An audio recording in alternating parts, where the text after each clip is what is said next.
లేరండి. మేరీ గారు వచ్చారండి, ఆయన వచ్చారండి. ఎవరండి? మేరీ గారు ఇప్పుడు ఇందాక మాట్లాడాడు కదా ఆయన. గొర్రె ఓకే. గొర్రె గొర్రె గారు వచ్చారు. గొర్రె గొర్రె గారు మీ ఉన్నారా? పేరు చెప్పండి గొర్రె గారు. పేరు తెలియకపోతే ఇబ్బంది నా పడుతున్నారు. పేరు శివరామకృష్ణ అండి. అదేంటి పేరు మార్చలేదా? శివరామకృష్ణ.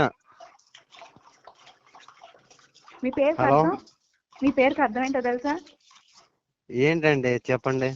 నాకు ఎటువంటి మతం కులం అన్య ఎటువంటి మతస్థులండి ఏమి వాళ్ళ లేవదండి. పేర్లు. అదంతా అన్య మతస్థుల పేర్లు. మీరు ఎలా ఉంచుకున్నారు మార్చుకోకుండా?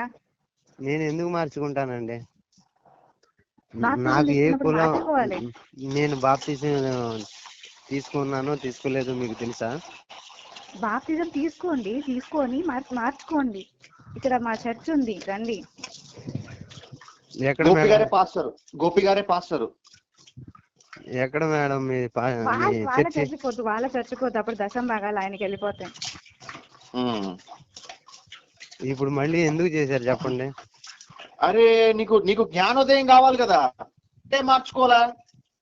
కాదండి, నాకు ఒక డౌట్ వచ్చింది. ఏంటంటే మీరు బ్రహ్మ వాళ్ళ కూతుర్ని పెళ్లి చేసుకున్నాడు అన్నారు కదా, బ్రహ్మ వాళ్ళ ఆవిడ ఒప్పుకుందా? వాళ్ళ ఆవిడ పేరేంటి? మీరు బైబిల్లో అలా పెట్టారు కదా, అలా రాసింది ఎవరు చెప్పండి? చెప్పింది ఎవరు? బైబిల్లో అలా ఉందని మీరు పోస్ట్ పెట్టారు కదా. అంటే మీకు మీరే మాట్లాడేసుకున్నది పెట్టారా ఏంటి? మీరు అన్నదానికి నాకు సమాధానం చెప్పండి. రేపు పొద్దున్న అన్ని మతస్థులు ఎవరన్నా వచ్చి మీ వాళ్ళు ఇట్లా మాట్లాడుతున్నారు అని నలుగురు వచ్చి 4 మాటలు మాట్లాడకూడదు కదా. మనమే కదా సహాయం చేసుకొని పైకి లాపాల్సింది. ఏం ఆపుతున్నారు మీరు? దేశం మీద చాలా మంది చచ్చిపోతున్నారు, లేని వాళ్ళకి సాయం చేయండి. సరే, నాకెవరైనా దశం భాగాలు దండిగా ఇస్తేనే కదా నేను సాయం చేసేది. ఎవరు ఇచ్చేస్తారు? పోషించాల్సిన బాధ్యత మీకు ఇస్తే మేము గొర్రెలు. ఇప్పుడు ఏంటండి చెప్పండి? ఇప్పుడు భూమి మీద మీరే పుట్టారా? మీరే బతకాలా? చెప్పేది వినండి, మీరే బతకాలా? ఎవరిని బతకనివ్వరా? ఎందుకని? నువ్వు ఇందాక ఏమన్నావు? నా ఇష్టం అన్నావు. ఎవరి ఇష్టం వాడిది. మీరేమో వెళ్ళి పోషించారు కదా. ఎవరి కష్టం వాడు పడి వాడు చేసుకుంటాడు, ఎవడు బతుకు వాడు బతుకుతాడు. ఆ కాలంలో రానివ్వంది అప్పుడు రానివ్వలేదు, ఇప్పుడు రమ్మంటే ఎవడొస్తాడు? ఎవరు రానివ్వట్లేదు. ఇప్పుడు నేను వెళ్తానన్నా రానిస్తారు. ఎవరు రానివ్వట్లేదు? ఎందుకు రానిస్తారు? రానిస్తారు. ఎవరన్నారు? మా ఫ్రెండ్ పికప్ చేసుకోవడానికి మీరు వెళ్ళండి, మీకు ఇష్టమై మీరు వెళ్తున్నారు, వెళ్ళండి, అది మీ ఇష్టం. మా ఇష్టాన్ని కాదని మీ ఇష్టంగా మీరు ఒక రకం తింటారు, మేము ఒక రకం తింటారు. చైనా వాళ్ళ ఫుడ్ వేరు, మన ఫుడ్ వేరు. ఒక విషయం చెప్పండి, చైనా వాళ్ళ ఫుడ్ వేరు, మన ఫుడ్ వేరు. మనం చైనా వాళ్ళ ఫుడ్ మనం తినగలమా చెప్పండి? నూడిల్స్ మంచూరియా తినట్లా మీరు? నూడిల్స్ మంచూరియా కాదు, వాళ్ళు పాములను తింటారు, కప్పలను తింటారు, తొండల్ని తింటారు, పురుగుల్ని తింటారు. మీరు తింటారా? చైనీస్ ఫుడ్ మనం తినగలమా అంటున్నారు కదా. అవన్నీ మీరు తింటారా మేడం? అమ్మేస్తున్నారు బండికి 4 గల్లీకి వచ్చిన అవన్నీ మీరు తింటారా? కుక్క మాంసం కూడా తింటారు, అవి మీరు తింటారా? ప్లేట్ పెట్టుకొని ముందు ఎవరి ఇష్టాన్ని ఎవరో ఇప్పుడు ఒకళ్ళ ఇష్టం కోసం మరొకరు ఇష్టాన్ని మార్చుకోరు. అంటున్నాం కదా, అది మేరీ గారు మీ సాక్ష్యం విపులంగా చెప్పండి. అసలు మీరు ఎలా పనుకున్నారు, పొద్దున్న లేసరికి ఎలా అయింది, ఏం నమ్ముకున్నారు, అసలు ఎందుకు నమ్ముకోవాల్సి వివరంగా చెప్పండి సాక్ష్యం. నాకు ఒక 15 ఏళ్ళు ఉంటాయండి. అప్పుడు వచ్చేసి నాకు ఆడవాళ్ళలా ఉండాలనే కోరిక ఉండేది. నేను పుట్టుకతో మగాడిని. అయితే మా అమ్మ వాళ్ళందరూ విగ్రహారాధి. ఏమండి మీరు ఇవన్నీ మాకు అవసరం లేదు, ఆగండి. మీరు చెప్పేది ఒక మ్యాటర్ అయితే ఇవన్నీ ఎందుకు మాకు? వాళ్ళకి చెప్పుకోండి, మీతో ఎప్పుడు ఉంటారు కదా ఆయన. అది కాదండి, ఆయన ఎప్పుడు మీతోటి ఉంటాడు కదా, ఆయనకి చెప్పుకోండి, నాకు ఇవన్నీ అవసరం లేదు, మీరు ఇలాంటి పోస్టులు పెట్టొద్దు. ఇలాంటి పోస్టులు పెడితే ఏమొస్తుంది మీకు చెప్పండి? ఇప్పుడు ఆ పోస్ట్ నచ్చినోడు ఒకటి ఉంటాడు, నచ్చినోడు ఒకటి ఉంటాడు. ఆ నచ్చినోడు ఇద్దరికి గొడవలు అవుతాయి. అలా మీకు సంతోషమా మేడం? హలో సిస్టర్, చెప్పేది వినండి, ఇవన్నీ అది కాదు. మీరు పెట్టిన పోస్టు నచ్చినోడికి నచ్చనోడికి ఇద్దరికి గొడవలు అవుతాయి. ఇవన్నీ అవసరమా అంటున్నా నేను. ఈ గొడవలు అవసరమా? అలా అంటే పెట్టడం మీకు అవసరమా? అది సంతోషమా మీకు మీకు? మెసెంజర్ లో పెట్టారండి? మీకు మెసెంజర్ లో పెట్టారా?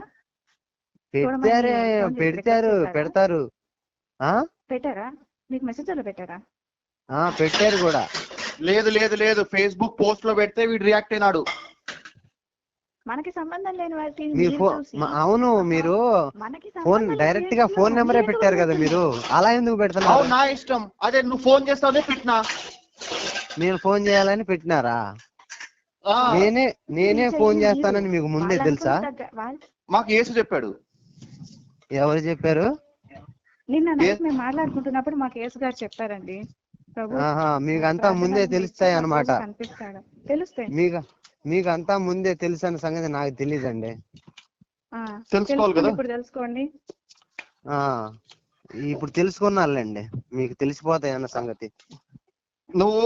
నీవు ఇట్లనే మాట్లాడితే నీకు దిమ్మ తిరిగి మైండ్ బ్లాక్ అయిపోతుంది. మరియమ్మ నీకు శాపం కూడా పెడుతుంది. మాకు అట్లాంటి శాపాలు ఏం పని చేయలేండి, మాకు అలాంటి ఏం అవసరం లేదు. మాట్లాడండి మీరు. సారీ. పనిచేస్తాయండి, శాపాలన్నీ పనిచేస్తాయి. బైబిల్లో ఎన్ని మీ శాపాలే పని చేస్తాయంటే డబ్బు రావాలని పెద్ద మూడాలని శాపం పెట్టండి. ఏంటండి? డబ్బు మీరు అన్నదే జరుగుద్దని అంటే డబ్బు రావాలని పెట్టండి, ఆస్తి రావాలని చెప్పండి. విశ్వాసం ఉండాలి, మీకు పూర్తి విశ్వాసం ఉండాలి. ఆ విశ్వాసాన్ని పూర్తి విశ్వాసం మాకు భాగాల రూపాల్లో చూపించాలి. అలాగండి, ఇలా కోరుకోండి. మీరు బాగుండాలని కోరుకోండి ముందు. ఉంటానండి, నేను కోరుకుంటాను ఖచ్చితంగా మీరు బాగుండాలి, మీకు పెద్ద మూట రావాలని కోరుకుంటాను. కానీ మీకు పూర్తి విశ్వాసం ఉండాలి. ఆ పూర్తి విశ్వాసాన్ని నాకు ఎలా చూపించాలి? మీరు దశమ భాగాల్లో చూపించాలి. మీరు ఇప్పుడు నేను మీకు మేము దశమ భాగాలు మాకేం అవసరం లేదండి. నేను సార్ తోటి మాట్లాడతాను. సార్ తోటి మాట్లాడతాను. ఎలా ఎక్స్పెక్ట్ చేస్తున్నారు? మేము సార్ తో మాట్లాడతాం. మీకు ఏదో పెద్దగా జరగాలి, పెద్ద మూట రావాలంటున్నారు. దేవుడు ఏం చెప్పారు? హలో సార్, ఓ విషయం చెప్పండి సార్. చెప్పండి సార్. ఇప్పుడు నా సాక్ష్యం వింటారా? నాకు పుట్టుకతోటి మొగోడు లెక్క పుట్టాలని ఉండే, కానీ నేను అమ్మాయి లెక్క పుట్టా సార్. అయితే నేను తిరగని గుడి లేదు, అడగని అయ్యగారు లేరు. నాకు మొగోడు లెక్క పుట్టాలని నేను పుట్టాను. నేను మళ్ళా మరియమ్మ లెక్క అయిపోతానేమో భయపడ్డా. మగోడుగా పుట్టారుగా సార్. ఎంతమందిని చేశారు సార్? చెప్తున్నా వస్తున్నా. అయితే ఏమైంది, ఒకసారి ఇట్లనే గోపీకృష్ణ గారు ఉంటే ఆయన కలిశాను. సార్ అయ్యగారు మీరు ఏదన్నా చెయ్యండి, నాకు మొగోడి లెక్క ఉండడం అంటే ఇష్టము, ఏం చేస్తే బాగుంటది అన్నాడు.